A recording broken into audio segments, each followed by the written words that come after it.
So as you may have seen in another video or videos that have come out before this, I have a rig. And today I'm going to talk to you about that rig. So for the last about year of sim racing and the year previous to that when I was in the UK sim racing, I have very much always been a wheel clamped to the desk and whatever chair was in the kitchen kind of sim racer. And now that I'm doing a lot more sim racing and I've been doing more and more as the year has gone on, I decided that I was going to need something to, actually sit in so that I could use my desk for actual desk things instead of having it half as a desk, half as a sim racing station. So I built this. So I was looking for a sim rig, and obviously I didn't want to spend a lot of money, and I'm a little bit limited on space in my office thing. So I was looking around for things that were a good deal and ended up settling on this, which is the Trak Racer RS6. Now, I liked this because 1, it was cheap.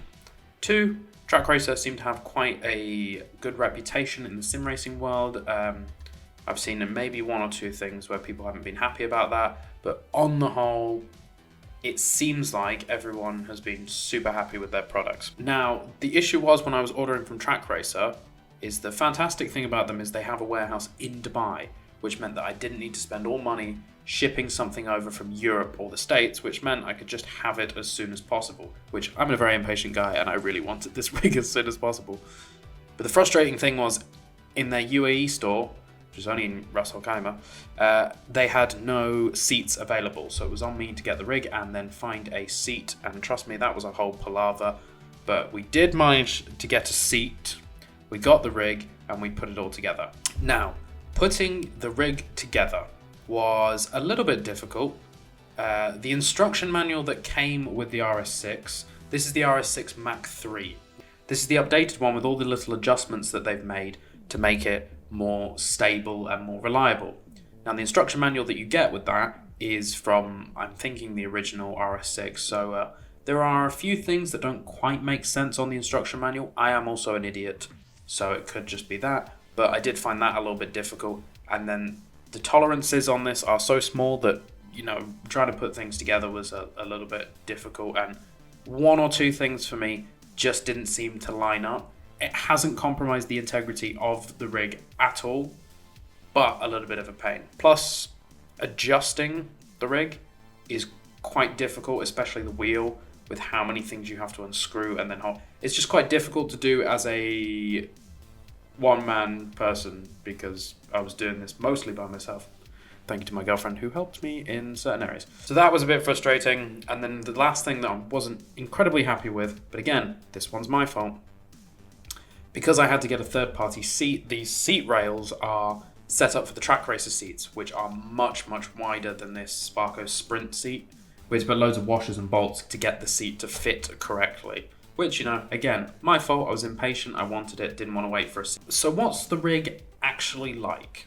Now, for me, I've been sat on a plastic IKEA chair with a wheel clamped to a desk for a year. I'm happy to just have somewhere comfortable to sit with a chair that goes all the way up my back. If I was to pick apart 1 or 2 slight things with the rig, is I'm going to show you, and the microphone's going to wobble, but yeah. Oh, there goes my microphone. I'll hold the microphone. The side-to-side motion on the seat brackets is quite a lot. Now, I don't notice this at all when I'm racing, but it does just worry me for the longevity of this rig. The flex on the wheelbase is absolutely minuscule. Okay, I've not got a very powerful wheel going through it, but it's a tiny, tiny bit of flex. Completely not noticeable when you're racing. I'm amazed because it is just one pipe coming up to hold the wheelbase that it's so sturdy. And the same thing with the pedal plate. Again, I've not got very powerful pedals on. Be interesting to see how it would handle a pair of Heusinkveld Ultimates. But with my pedals, not a single bit of flex at all. Really, really, really solid rig. And for a rig that is so small, compact, and not made up of that many pieces, it's incredible that it is so secure apart from the seat bracket. But you know, my fault for sitting a third-party seat. So overall, I'm really, really happy with the RS6. I'm really happy with Trak Racer. They were really good. Even when I emailed them, you know, like an annoying customer asking, where's my thing? I want to know when it's going to be delivered. They were super helpful, especially on their Instagram, on their emails. They've been really, really helpful. Really, really great team of people. I'm super happy with this rig. This is my first impressions. I will do an update video once I've had a few more hours. Probably had like 2 or 3 hours in the rig, so still sort of feeling it out, getting used to it. But so far, extremely happy with the rig. And if Trak Racer, you want to sponsor me and send me more things, or just stickers, just send me stickers. I ruined both the stickers that came with the rig. Send me some stickers. But yes, extremely happy with the rig. Moving on from the rig itself, obviously I haven't changed my pedal or wheelbase, but I have gone with a slightly larger monitor. I was using a 24-inch flat monitor. I've now upgraded to a 32-inch curved monitor, which just provides a little bit more immersion when driving than it does, and it's also closer to me.